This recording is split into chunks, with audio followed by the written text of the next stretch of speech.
Sudden I looked up and these lights were flashing, and I'm not joking. The city hall right here downtown in Salt Lake City was bending towards us. So we jumped out of the car thinking that the building was going to come toppling onto the car. My photographer grabbed his camera to start filming.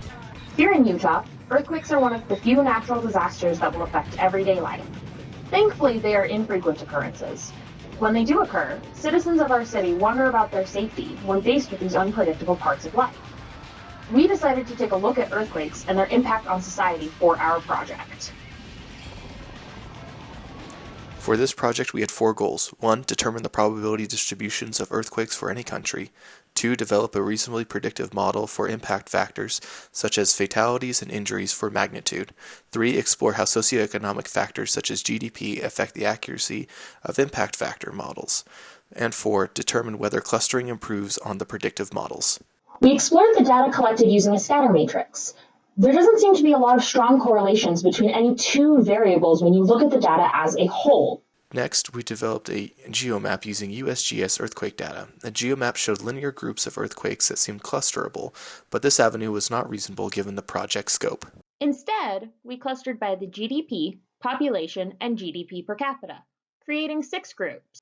After that, we began regressions. We regressed against magnitude, magnitude in GDP, magnitude in population, magnitude in GDP per capita, as well as one regression with all 4 factors. None were particularly successful for all impact factors. To determine the best regression model, we took the sum of the R-squareds across all impact factors, with the idea being that the best regression model would be the one with the highest sum because it is the most correlated. The variation between the different regressions was minimal, so we chose to use magnitude and population as the regression. Then on March 18th, Salt Lake City experienced a 5.7 earthquake. This was the largest earthquake to occur in the state since 1992. As a method of validation, we decided to use our regressions from the appropriate cluster to predict the impact this earthquake had on Salt Lake City. Based on the low R-squared values the regressions had, our hopes were not high. But when we calculated the values, we were pleasantly surprised by the outcome. Many of the values we calculated were reasonably close to the true values, which was quite impressive. Coming back to our project goals, first, we were able to show the probability distribution for any country. Second, based on the strength of the R-squared values for the regression, we don't believe we were able to reliably predict impact factors based on magnitude alone. When including socioeconomic factors, it did not increase the R-squared value. And finally, clustering didn't increase the R-squared values of the regression by any amount great enough for us to change our conclusion.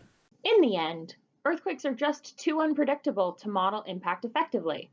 I guess we should just hope for the best and prepare for the worst.